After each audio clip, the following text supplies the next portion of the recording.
eta zenolako egitura zeukan, ezta?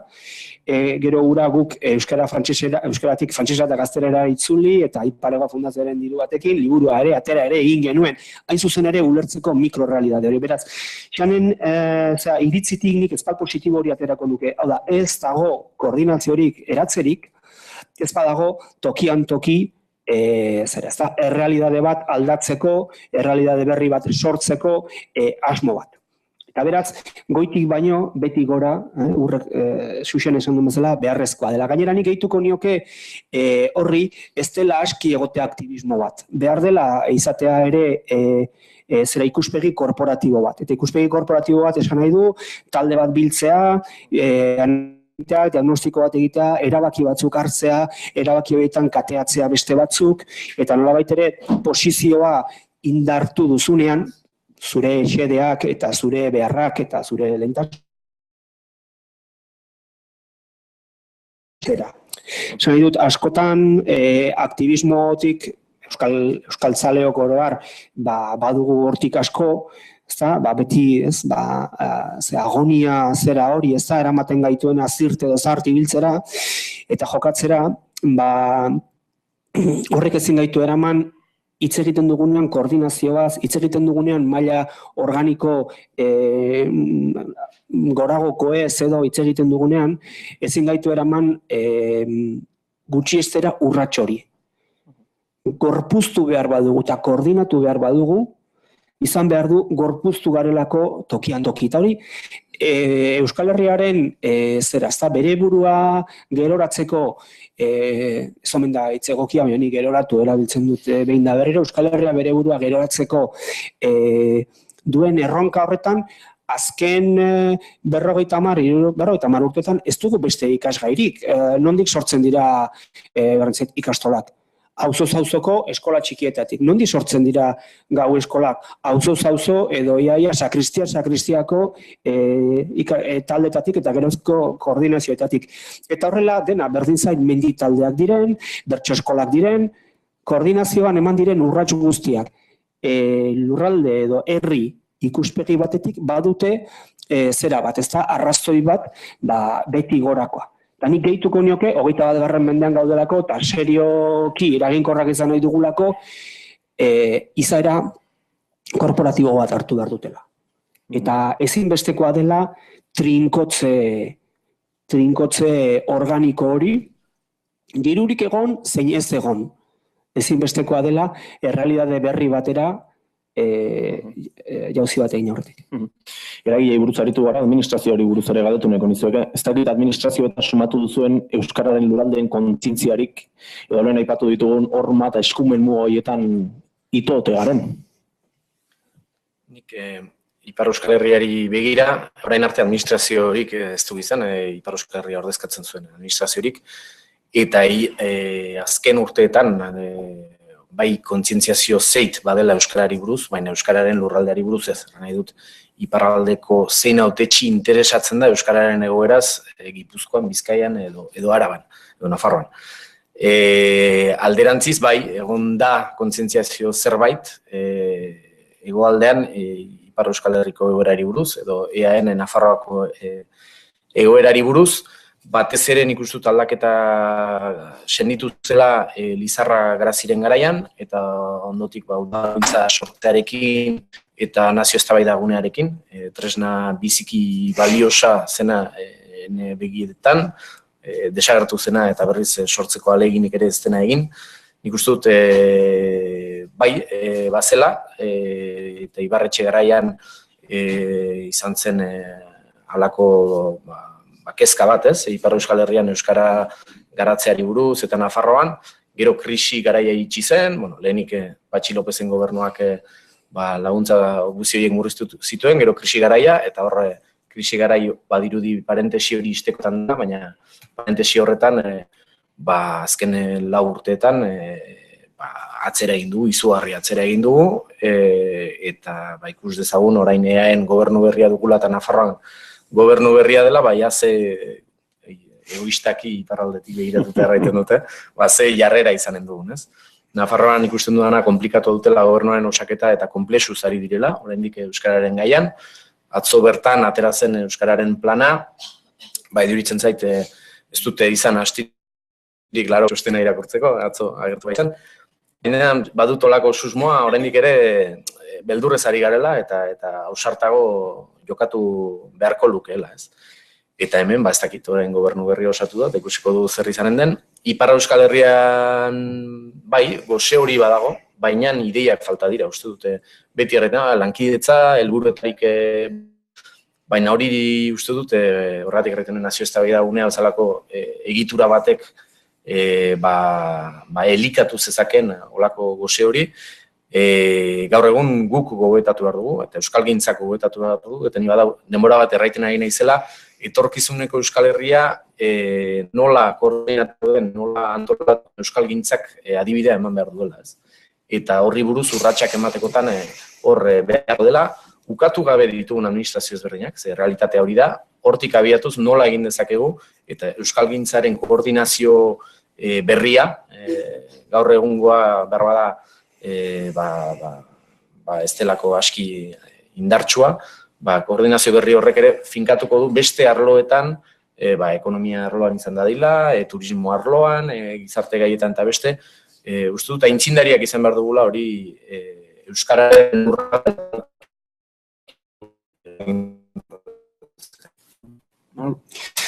Pixkat, galderari lehenenga ziniko batekin erantzungo niok, ez da gareko zergatik lotzen duzun koordinazioa, ze koordinazioa zare ginen eta lurralde kontzientzia, koordinatu gaitezkere auzoan edo herrialde mailan eta orduan, zinismo horretatik egia da, gure gaur-gaurko zuintzat bada, euskaratik begiratuta bada lurralde auzi bat, ez da? Baina, zinikoki, azken urtea begiratuta, ez daki zergatik arduratzen zaren horrek, ez da? Koordinazioa beste zerbait izan daiteke. Gero ironikoa izan daiteke, ez da? Eta esango nuke, lurraldea, haizu barkatu, lurraldea, ezakit euskarak ez du lurralderik behar. Hori jandugu azkeneko gehi orden euskaltzaleak koordinatu gaitezke, ez? Nahi dugun mailan lurraldea, zergatik arduratzen zara lurraldeaz. Euskara biziko da alako limbo batean, ez da? Eta gainera, agian aurkituko du txoko bat, ez? Ez dakigunon, lurraldean ez dugu aurkituko, ze, udalerri euskaldunen bilakaera ere adierazten ari zaigu aski euskarak lurralde zera, ez da? Arnazgune horiekin zailtasun dien, baina, beraz, lurraldearen gaineko komentario ironiko bat ere egin daiteke. Egia da, eta paradoxikoki, urrek aipatzen zuen bidetik, Patxi Lopezen garaian, Euskadi Akitaniaren forma zeratu zutenean, hitzarmena egin zutenean eta garai hartan ere esan genuen batzuk, eta Patxi Lopezen gobernuarentzat ez zegoela lurralderik Gasteiz eta Bordele artean. Horre erdian, hain zuzenean, hegaldi bakarrean egiten zutela Gasteiz, Bordele, eta erdian balego, Ipar Euskal Herriaren moduko lurralde bat ere, ez balego bezala jokatzen zutela, beraz, nolabait ere lurraldea eta koordinazio, lurralde kontzientzia hitz egiten baldin badugu, hasieran esan dudan horretara, lurraldea, lurralde aintzat hartzea, estatuskoaren muinean ikutzea da, eta beraz euskaltzaleak hori ikasi egin du. Lurraldea, koordinazioari dagokinez ez da ukitzen. Eta horretara jarrita daudenek badakizue. Ez da, badakartzala berarekin zailtasun batzuk. Eta masa kritiko handi bat metatu ezean, ez zaitu lehen gaintzat hartzen.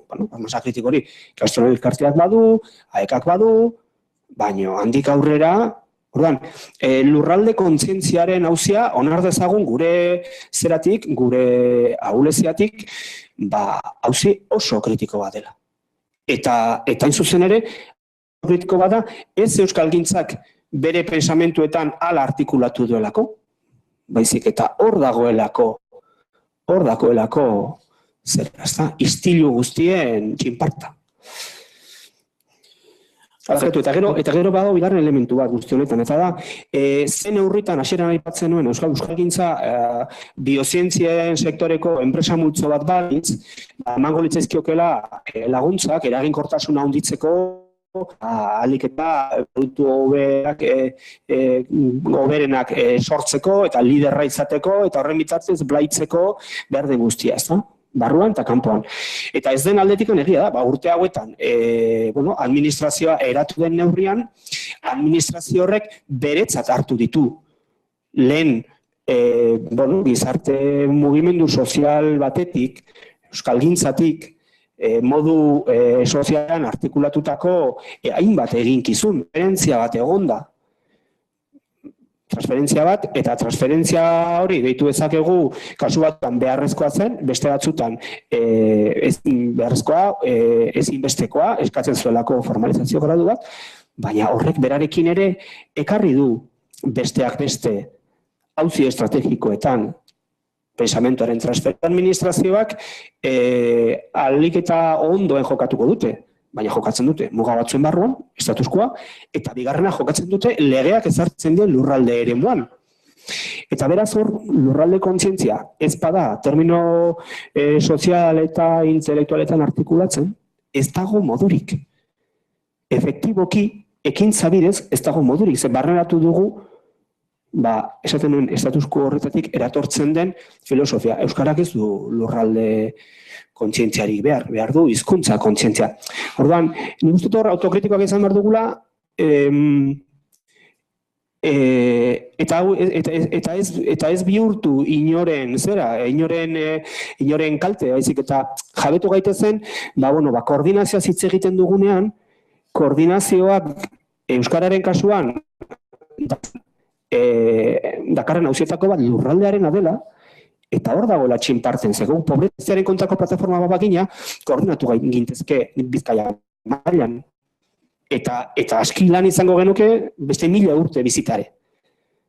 Baina ez gaude hor, beste eremu batean gaude, eta euskararenak ezinbestean lurraldea eskatzen du, eta ezinbestean administrazioek lurralde eremu mugatua dute, eta arlo politikoan gatazkatsua da. Beraz, uste dut hor, ezin beharrezkoa dela artikulatzea eguneroko lanetik haratago doan pensamentu bildo bat lurraldea barneratzen duela. Gero, azken atalean hitz egiten dugunean zer egin daiteken aurrera begira eta bar, ja formulatuko dut zehatzago. Aipatzen ari gara administrazioa, erkunden arlo hori, Nafarroan gobernu berria daukagu, urrekatu deneran, Ipar Euskal Herrian ere aldaketak gaitu horrekin esperaktibarik itxaropeniko bat daukazuen ate berriak zabalduko direla, eta ate berri horiek zabaltzeko, gauza berriak loratzeko lurra prestote daukagun. Nik uste lurra prest dugula, hori aspaldidanik prest dugula, ez? Ezin duguna eginda azken urteetako gauza, ez? Kolpez kolpe ibili, batean posible da, beraz egiten da, bestean nik uste dut horre Euskarari buruzaren ez, Euskarari buruz plan estrategikoa behar dela Euskal Herri osokoa eta berealakoa, ez? EAN Euskarak erabileran arazoa ditugu, main ezagutzak bederen gora egin du, Nafarroan ere pixkat gora egiten du, Ipar Euskal Herrian Euskara desagertzekotan dago, ez dakit ohartzen garen, baina gaur egun, eta gaindegiak ni baino hobeki egingo luke azalpena, baina gaur egun hiltzen den jende kopurua eta sortzen den kopurua berdintxua da. Salbu, hiltzen direnak, euskaldunak direla, 160an. Sortzen direnak, berez, ez dute hizkuntzarik egiten, baina demagun 110, 115 euskaldun bilaka daitezkela. Beraz, tartea izugarria da. Baina horretaz gain, kanpotik, urte guziz 1000 jende heldu dira Ipar Euskal Herria bizitzera. Eta gaur egun iritsi egoera batera, Ipar Euskal Herrian bizi den jendearen erdia baino gehiago Frantzian sortu dela, Ipar Euskal Herritik kanpo. Beraz, jende horrek ez du ez euskararen kontzientziarik, ez kulturaren kontzientziarik, ez herri kontzientziarik, ez deus.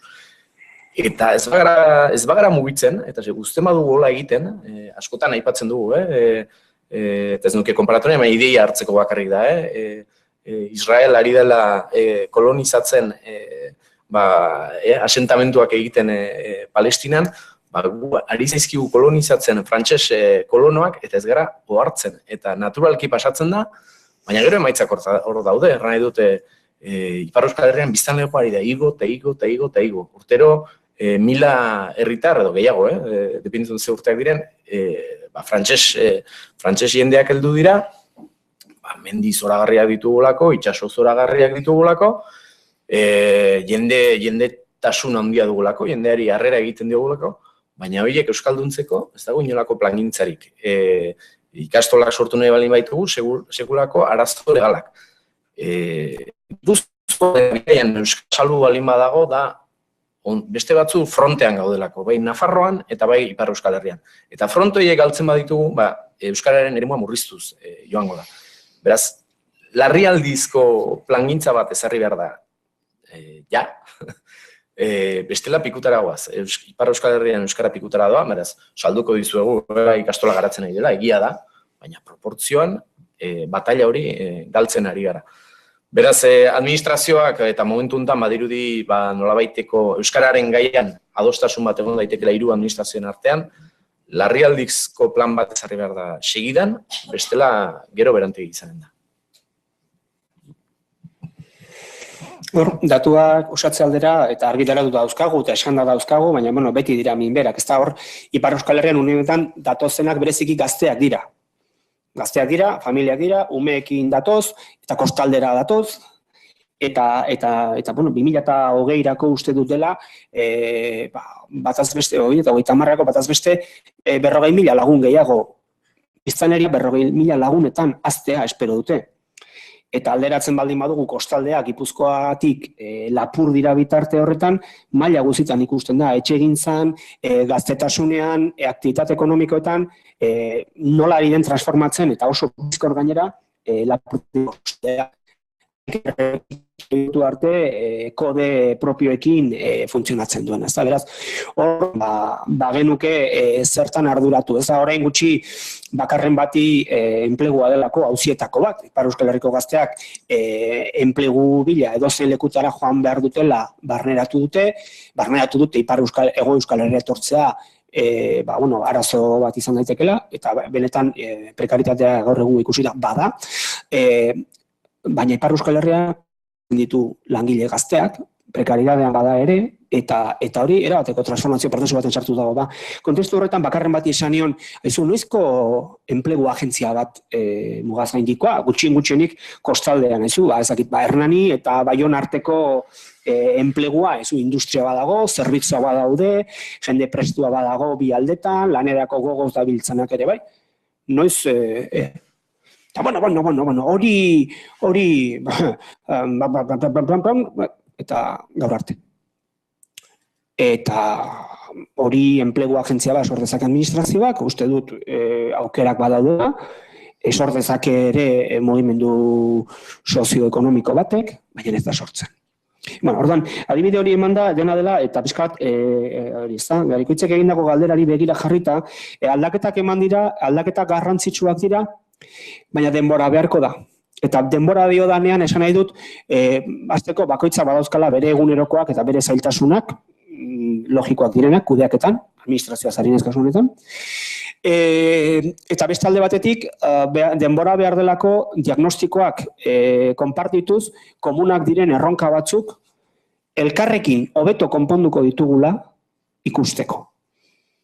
Erronkak hor daude, eta ukatzen, eta gure artean egingo bagenu mintegi bat, bere alaterako genuke zerrenda bat. Baina noiz hasten gara jabetzen, komuna dugun hori elkarrekin hobeto konponduko dugula. Beraz, hor badago erronka garrantzitsu bat, nik uste euskalgintzak bete beharko lukena. Bete beharko lukena, nahiz eta ez den erresa gaur egungo baliabide eta marko ekonomiko honetan, ze hain zuzen horrek talde tekniko bat eskatzen du, ezta? Edonolare, aldi berean, badaude plano, eta nik uste bi plano begira imertzaiela gauza da egunerokoa, eta beste bada luzera begira eta hor urrek aipatu du egitasmo estrategikoa euskararentzat, eta nik uste hor badagoela inzidentziarako aukera garrantzitsu bat. Zergatik, seguru aski egunerokoan kateatuta zaudeten eta dauden administrazioko esparruak bakoitza bere individualidadean nahiko ezintasun sufritzen duelako, eta beraz aurrera begira, etorkizunari begirako esparru bat ez bada irikitzen oso zaila izan daitekelako ulertzea elkarrekin hobeto egin ditzakegula gauza horiek, ezta?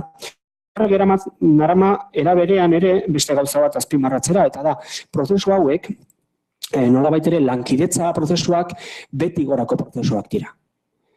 Hau da, ezakit, elkarrekin zerbait egiteko gogoa bi lagunek dutenean, bi dira. Gogo hori baldin badute 500 edo 1000 beste kontu bat da. Eta beraz, beti gorakoari espazaio ematen, bottom up deitzen den hori, ez da, beti gorakoa sintetizatzeari espazaio garrantzia ematen, administrazioko beste eremu batzuetara ez dator errealitate hori erantzuteko premia. Egunerokoan osatuta dagoenarekin ja nahiko zailtasun badago.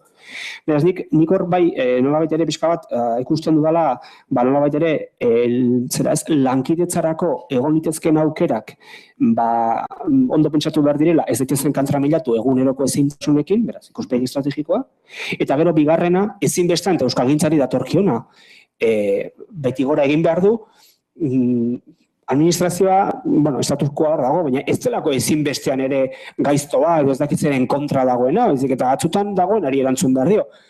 Beraz, dagoen hori eraiki dezagun. Egon behar duen hori eraiki dezagun. Beraz, nik hor ikusten dut badala eginkizun importante bat. Administrazioen artean, zugintzaz ari gara, ez dakit joerarik nabari ote duzuen administrazio eremuetara nolabait ere Euskal Herria zatikatzeko, eta adibide praktikoat jarri nahiko nintzueke, oraintxe ikusi dugu, aste honetan bertan Nafarroan inkesta soziolinguistikoa nola aurkeztu den, lehenengo aldiz, 25 urtea lehenengo aldiz, 3 erakundek elkarrekin aurkeztu zuten inkestaren proiektua, alegia Euskararen erakunde publikoak, Nafarroan Euskara Bideak eta Eusko Jaurlaritzak, hizkuntza politikarako sailburuordetzak, ikusi dugu ere, Araba, Bizkaia eta Gipuzkoako datuak alde batetik eman ziren, urrian, Nafarroako orain eman dira, iparraldekoak oraindik ez dauzkagu. Ez dakit, naiz eta proiektua 3 erakundek elkarrekin egin, bere aurkezpena nork bere aldetik egiten du, eta datuak zatikatuak dauzkagu era bat. Ez dakit, gu geu ere, nolabait ere lehen lurraldea zaritu gara, lurralde kontzientzia zaritu gara, zatikatze hori ere oso barneratu eta daukagun. Bai, eta nik uste dut hor atzera pauso galanta dela, aintzinekoetan 3 lurralde horien datuak ematen ziren batera, eta hor nahi izan dute pentsatzen dut, aldi oro fokoa batean eta bestean eman nahi izan, nik uste dut Euskararen kasuan altxorra bakarra dela, ez? Eta altxor hori erosionatzen bada, edo alderantziz handitzen bada, argazki hori eman behar dugula, ez? Ikusiko du, Ipar Euskal Herrian oraindik ez du datuen berririk, ikusiko du ze aterako den. Nik uste Euskararen gaian, bai hizkuntza saila Eusko Jaurlaritzan, Euskara Bidea, Nafarroan eta EPEk, egitura egonkor bat sortu beharko luketela, urtean behin biltzar bat egin, Euskal Herriko euskalgintzako ordezkari guztiak bilduz, eta Euskararen aldeko urrats berri bat momentua dela, ez? Eta hortik, ikusko litzateke ze koordinazio mota sortu, behar dela gogoeta lan bat egin Euskal Herri mailan, eta uste momentu honetan hitzetan bederen 3 lurraldeetakoak Euskararen aldeko jarrera agertzen dutela, eta momentua dela ez orain arteko errezetak egiteko, baizik eta errezeta berriak sortzeko. Galdera osatu duen aldetik Garikoitzek, osatu duen horri helduko diot, eta da, lurralde zatiketa barneratu aldugun, ez da, galditzezun Garikoitzek, eta argi dago, baietz. Hau da, azkenean, lurralde zatiketaren estrategian, lorpenik handiena, da, gu geu bihurtzea horren agente. Esan nahi dut, azkenean, eta hizkuntza eta kulturara etorrita, mendetan mugarik egon ez den eremu batean, hizkuntza eta hori Koldo Zazuk ederki azaltzen du, ezta? Euskararen historia eta dialektologian, nola joan diren, lurraldeak elkarren gandik urruntzen, eta bar. Hor, mende hauetan, batez ere zerbait arteatu baldin badala, kontuz lurraldearekin, kontuz lurraldetasunean eragile izatearekin, eta gu geuk barneratu egin dugu, beraz bai, gu geu bihurtu gara nolabait ere horren eragile. Eta hau diodanean, esan zera diot, ikuspegi Ulertuz guk hemen gaudenok dugun ahultasunak eta iraun beharrak eramaten gaituela iraute estrategiak artikulatzera, baina jabetu behar dugu, noski horrek ere, adibidez, lurraldearen auzian izan dituela albo ondorio batzuk, ez da? Gero, inkesta soziolinguistikoaren kasuan, nik uste dut, hemen bi fenomeno daude. Guk, eta gaindegiatik kasu honetan, ja bai esango nukela, eskertuko nukela, lehenago edo beranduago, datu guztiak batea jarri eta herri ikuspegi batetik diagnostiko bat egiteko momentua iristea, bereziki aztertzeko non merezi duen baliabidea jartzea, non behar den gehiago eta non behar den gutxiago. Eta hori sekulako urratsa litzake. Orain, uste dut, eman duten urratsa nik bere horretan oso positiboan baloratzen dut. Agian hori ez zegoen garaitik gabiltzalako datua begiratzen, eta beraz niretzat 2016 urteko memoria nazio garapena 2016 artikulua oraindik argitaratu ez dena, espero dut urrengo egunetan egotea, azpimarratu badut datu zera lankidetza kontu guztietan, hain zuzen ere urrats hori izan da, ezta?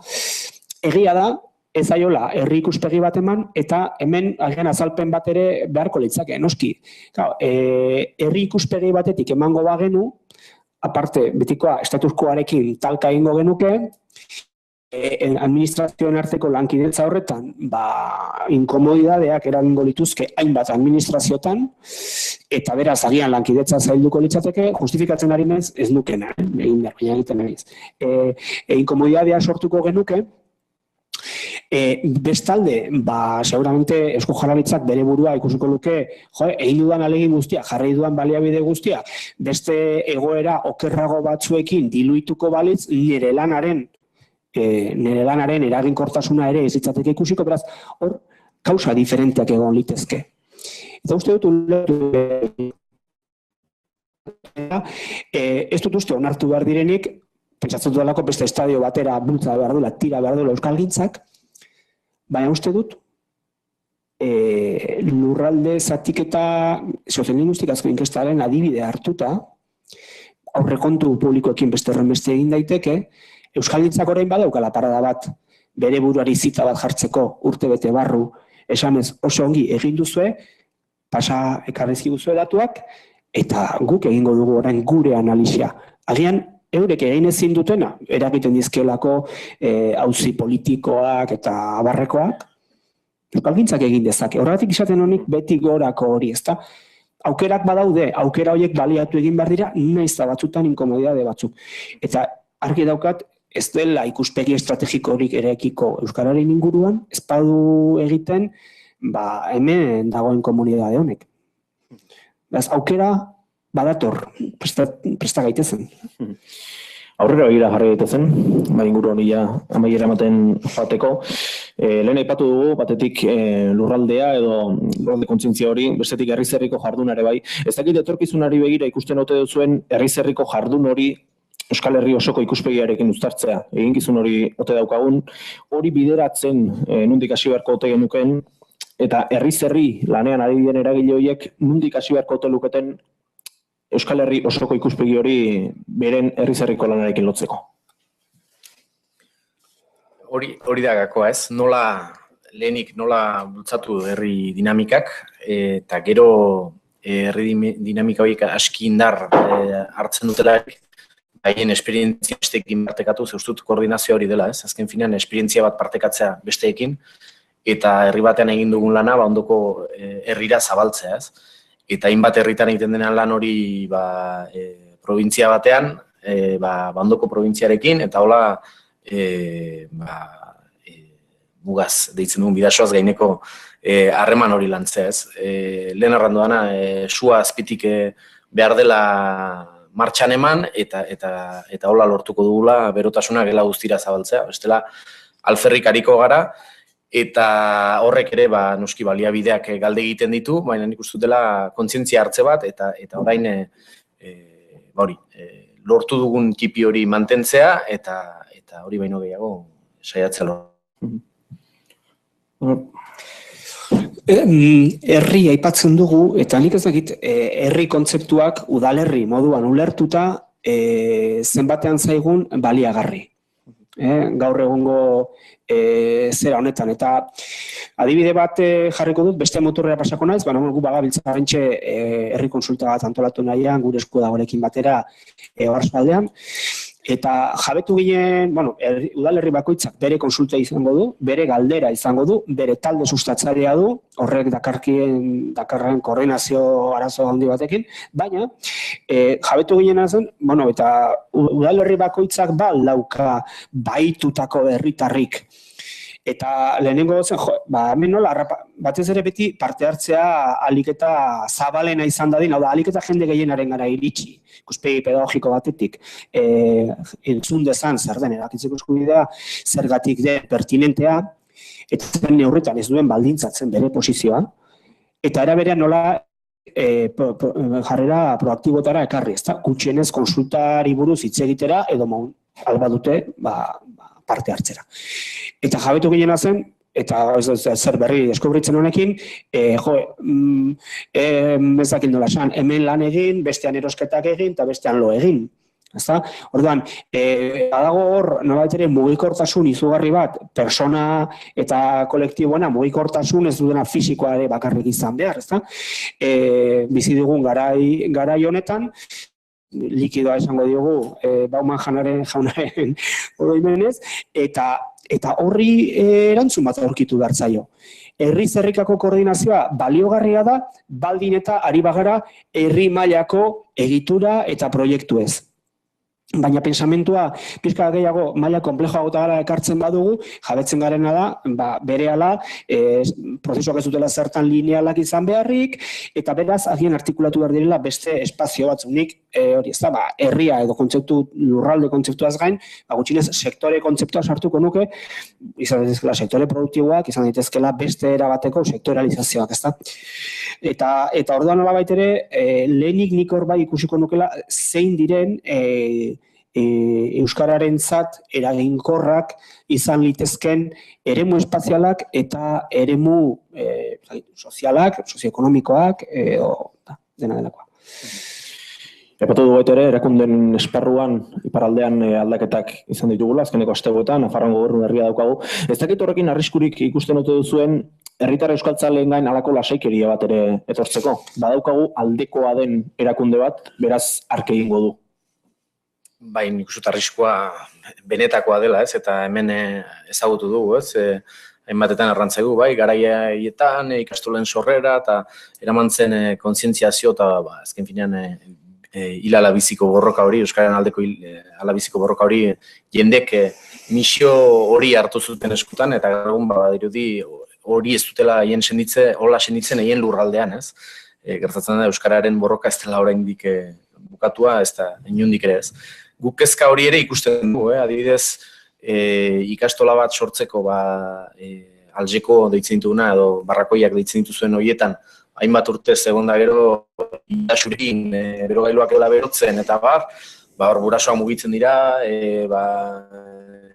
lortzen dugu, herri urrats bat montatzen da eta ikastola hori sortzen da, baina gero ondoko belaunaldia etortzen da eta azken finean ikastola txukun bat aurkitzen du, eta ordan nola egin, guraso horiek ere sendi dezaten, bira, zuen ikastolan bai lortu du hori, baina beste ikastola sortu du, eta beste ikastola hortan zuek bizitako egoera bizi dute, ez? Orduan nola kontzientziazio hori nola zabaldu, ez dela urrats bakar batekin hori bukatzen, eta bai lana da, eta batez ere ohartu behar dugu ere bai, gutxirekin konformatzen garela, ez, askotan, eta ez genukela konformatu behar gutxirekin, ez. Asamblea batean euskaraz mintzatzea izan daiteke aukera bat, bai honan elkargoarekin gertatu den bezala lehendakariak lehen hankasartze polita egin duela, galdeginez hautetsi bati euskaraz mintzatzen bazara zukin beharko duzu itzulpena frantsesera, bueno, hori izan daiteke ikuspegi bat, uste dut gauza asko bat direla oraindik dena irabazteko dugula, Ipar Euskal Herriaren kasuan, eta bai arriskuak hori badirela, baina uste dut oraindik urrun garela egoera hortatik, ea administrazioak benetako urratsak egiten duen, eta arrisku hori agertzen zaigun Ipar Euskal Herri maila, baina uste dut biziki urrun garela hortatik. Bai, ikusten duzu bezala, galdera guztietan, galderaren muinari saiatzen ez alako esteak eta zera organoa bereizten, eta galdera hori ere egin behar zaio, ezta? Ia, interakzioa, administrazioa, eragile sozialak. Hor fenomeno desberdinak uztartzen zaizkigu, eta etorkizunean eragin nahi badugu, jakin barko dugu ere, bakoitzak zeri erantzuten dion, ezta?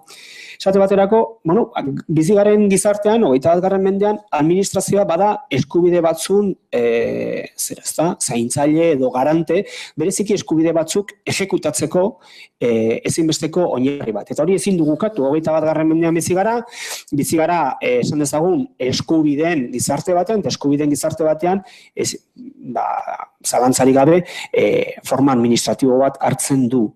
Eta zuzen ere, hitz egiten denean, estatus politikoa, eta hitz egiten denean, independentzia ez, edo konstituzioa mengoa tangoa, zuzen ere, ari gara aztertzen, nola eskubide batzuk, berdin zait, lanerako, osasunerako, hezkuntzarako, edo hizkuntza erabiltzeko eskubide batzuk bermatuko diren, eta horrek ezinbestean eskatzen du, formalizazio bat botere terminotan, ez da?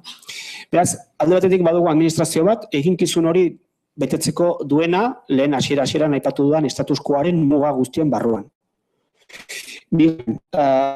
Badugu fenomeno bat, non, hemen aipatzen da, lasaikerian, eroriote diren euskaltzaleak, eta niri, ez dakit ez, baliteke baietz eta behar bada denok dugu ere lasaikerian erortzeko eskubide hori, maila individuala zari naiz kasu honetan, ez euskalgintzaz, eta behar bada fenomeno horiek egon litezkez, baina uste badela beste bat eta garbi izan behar dugula. Administrazioak harrapatu, eta harrapatu hitza literalki erabiliko nuke, harrapatu egin ditu beretzat,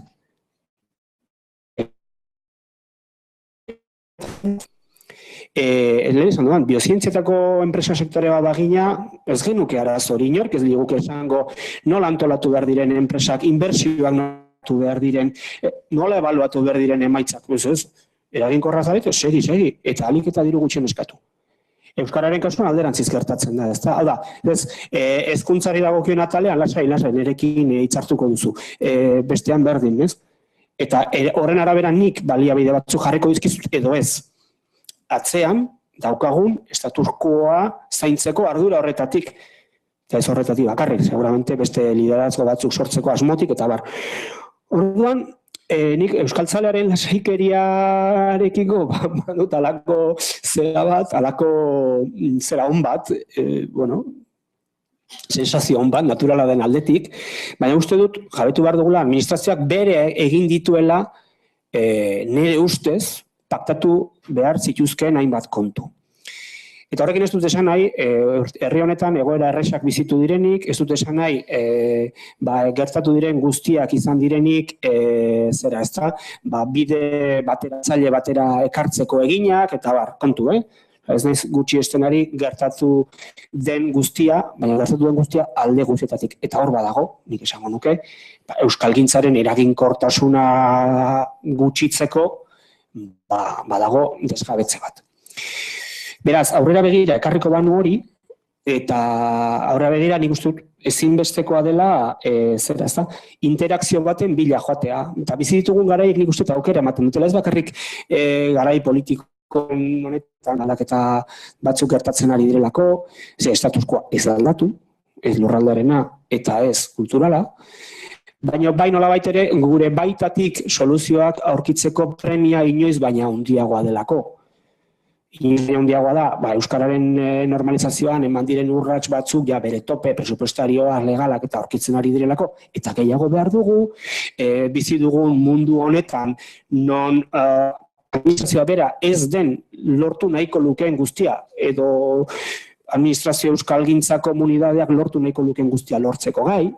Beraz, uste dut hor, ikusten eta aurkitzen ari garela, urrek ederki aipatu du bere kasua, baina hori gure hegoaldera ere ekar liteke, ezta?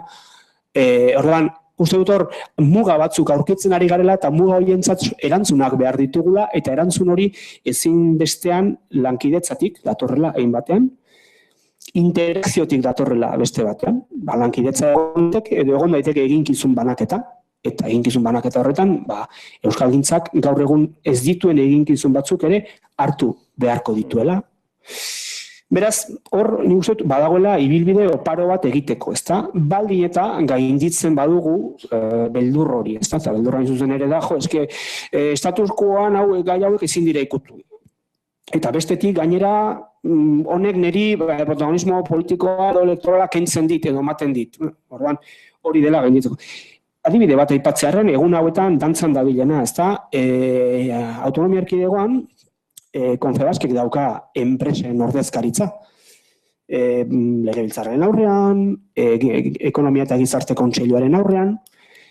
Confebaske enpresa multzo bat da. Eta esate baterako, kooperatiben eta gizarte ekonomiak badu bere eremutxoa, baina enpresen eremuan. Eta, aspaldiko aldarrikapena da, Mondragon taldeak duena, ez nik egon nahi dut lehiakortasunaz eztabaidatzen den lekuetan bozkarekin. Nik ere, Mondragon aipatzagatik eragile haundi bat, ezta? Eta Euskalgintzaren kasuan ez dena gutxiestekoa izan duen jarreragatik hainbat kasutan. Hor, Confebaskek zalantzari gabe, orain arte izan duen zera hegemonia hori auzitan jarri zaio, noiz?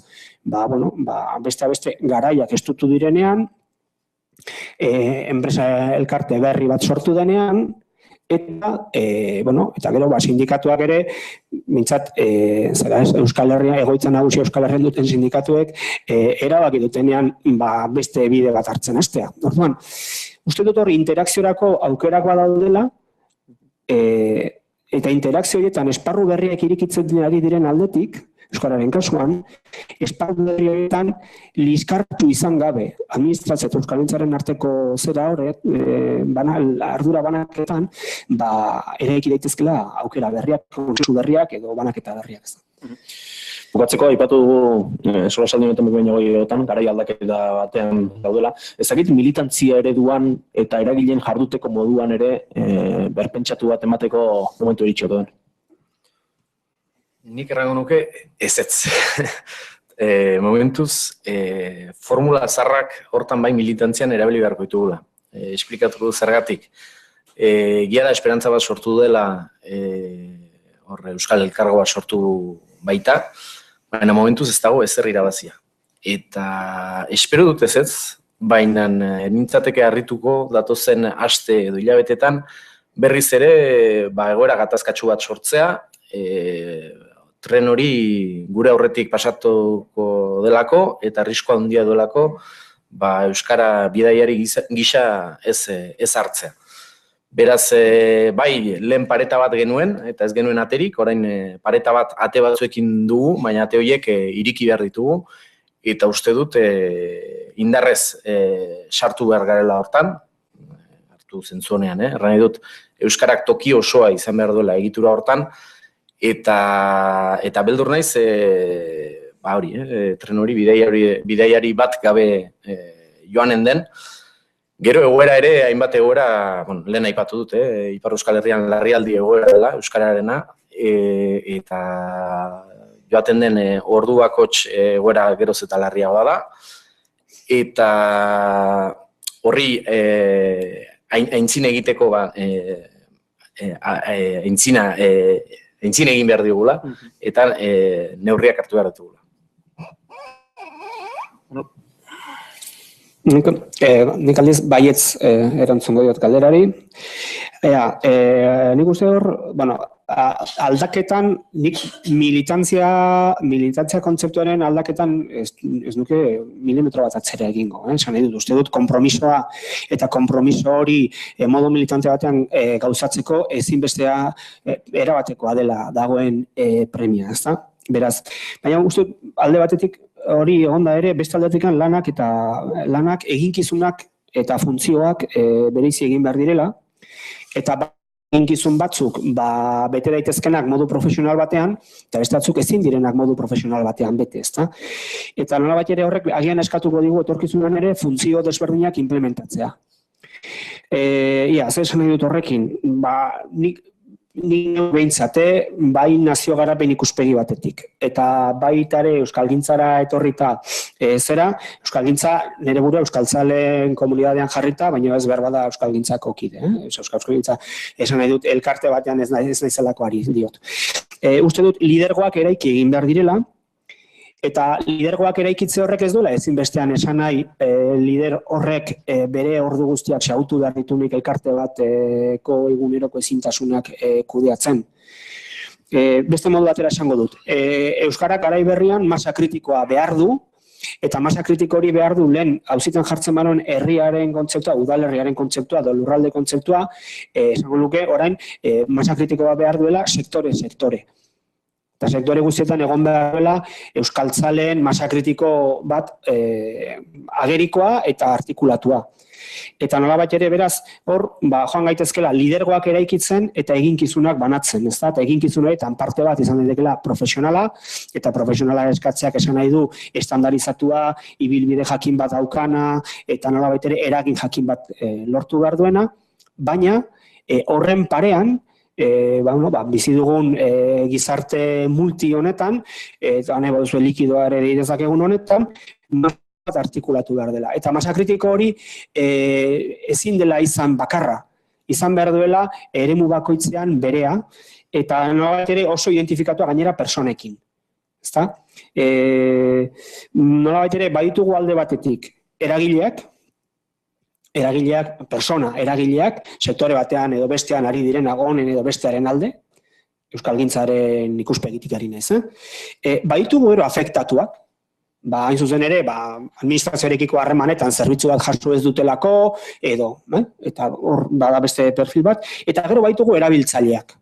Erabiltzaileak gu guztiok izan gaitezkenak, berdintzat, euskalgintzak eskaintzen dituen zerbitzuen ingurukoak, Madrid edo Parisko administrazioak eskaintzen dituen zerbitzuen ingurukoak, edo bertako administrazioak eskaintzen dituzten zerbitzuen ingurukoak. Beraz, realitate horiek guztien ikusten eman behar zaiela forma bat, eta forma horrek hartu behar duela, behar dezake forma estandarizatu bat, profesionalizatua, baina aurretik dagoela forma eraikitzaile bat, eta netzat eraikitzailea kasu honetan da, hori ez da, arazoekin jabetu, aukerak ikusi, eskubidez jabe egin, eta eskubide horiek gauzatzeko bideak aldarrikatzea, formulatzea, negoziatzea, eta bar.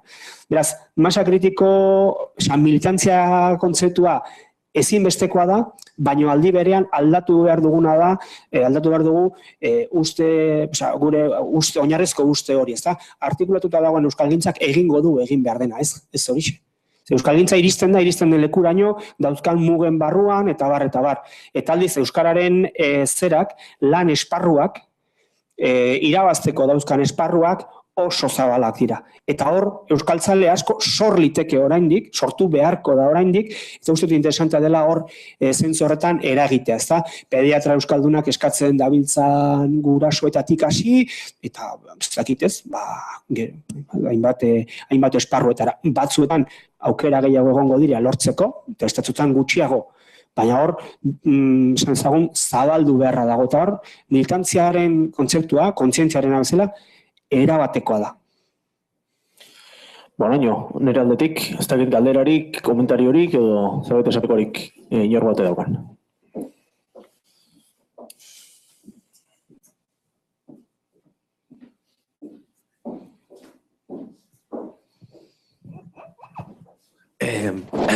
Egunon, Gasteiztik, Imanolentzat. Zuzenean zeharka, baina behin baino gehiagotan iradoki duzu euskalgintzak lurralde antolaketa edo lurralde garapen horretan eginkizun berriak hartu beharko dituela, nolabait vertebrazioari begira, baina ez duzu zehazki esan zein, orain arte egin ez dituen edo izan ez dituen eginkizunak izango dituela edo izan beharko lituzkela etorkizunean. Zehatzago izan zaitezke? Galdera ongi ulertu baizute, nire hitzetatik zuk zer interpretatu duzu eta gero zer esan nuen. Euskalgintzaren eremuan agerikoa da, Euskal hiztunen elkargoa neukan hor idatzita, hori da, aspaldi honetan buruan dabilkidan kontu bat, Euskal hiztunen elkargoa organikoki, eratu genu, azunta bakoitzak bere organizazioan dauzkan eguneroko helburuak eta egitekoak, ez? Hasiko ginateke ikusten, kontxo, hemen hau sortu da, hemen arazoa daukagu, haizu hemen ate berri bat zabaltzen ari da. Eta, zer egin dezakegu hemen erantzuteko, hemen jokatzeko, eta bar. Orduan, egitekoak asko dira, asko izan litezke. Baloratu behar dena da non dagoen premia eta non dagoen aukera. Esate baterako, eta xiretasunetara etorrita, gaipatu du, pediatraen auzia ez da txantxa bat. Administrazioak kasu honetan ez du inondik inora ere behartzuen bezala jokatu, baina uste dut euskaltzalek ere ulertu behar dutela, besteak ongi edo gaizki egin lortzekotan lortuko dela berak aldarrikatzen badu. Eta uste dut kasu horretan, osasun arreta euskaraz umeentzat jasotzeko erronka hartuko bagenu, eta gian lurralde batzuetan ez da lehentasunezkoa, eta badaude beste lehentasun batzuk, hartuko bagenu nola egiten dugu hori. Nola osatzen da, zein da diskursoa bateratzailea, alik eta jende gehien elkartzen duena, eta uste dut, gogoetarako metodoez, helburu formulez, diskursoez, asko dagoela hitz egiteko. Baina, etorriko bagina, eta horreko batean, xotako batzuk antzaundetan, UEMarentzat egin ditugun lantxo batzuk, eta beti muga ekonomiko handi batzuen barruan aldugun neurrean egin ditugun lan batzuek, mai gainean jartzen ziguten auzietako batzen, udalerri euskaldunetara, inguruko herrietatik, etxebizitza politika medio, bereziki 2000 urtetik 2008 bitartean, etorri direla, inguruko horretatik esan bezala, gazte asko, etxea erosi dutenak, udalerri bere ustez gozoago, erosoago, erakargarriago batean, baina kasualidadean, naiz eta gure artekoak izan, horietako askok ez dute euskara menderatu, ez dira bizi izan du euskara nagusi den esparru batean, eta beraz, orain aurrean daukagun galdera da, zer egingo dugu udalerri horietan euskararen araua, euskararen lidergoa esan dezagun, euskararen boterea esan dezagun berriro nagusiteko, pertsona horiek integratuaz eta ez arrakala berriak sortuaz.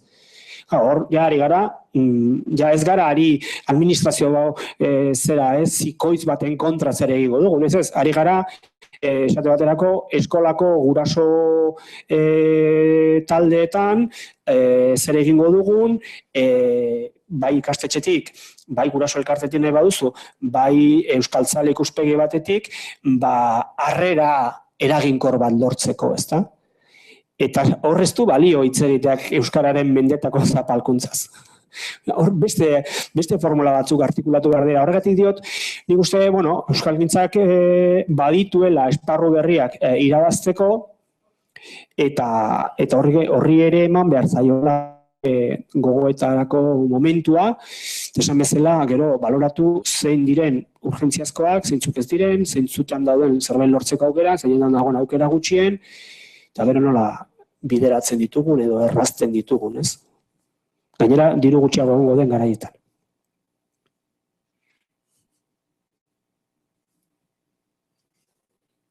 Beste dena egon. Ni gainera, barkatu, puntu honekin lotuta, enpresa mundura etorrita, horren beste, ez da, hain zuzen ere, beste lurraldetikan langileak badatoz gurekin lan egitera. Bi urterako datorrenari euskara ikasteko exigentzia jarriko diogu, ala lagunduko diogu ulertzen zein den enpresa barruan dakagun euskalduntze egitasmoaren barruan, zein den bere zentzua eta agian hor bere posizioa diseinatzen dugu ez dadin izan, ez dakitez, liskartxu, baizik eta bateragarri ez dakitez. Frente asko da du, baina uste, hori buruz zuek ni bezain beste edo gehiago dakizuela egunerokoan zaudetelako. Besterik ez bada, hementxe utziko dugun, eskerrik asko Imanol, eskerrik asko eta zure baita, urren arte.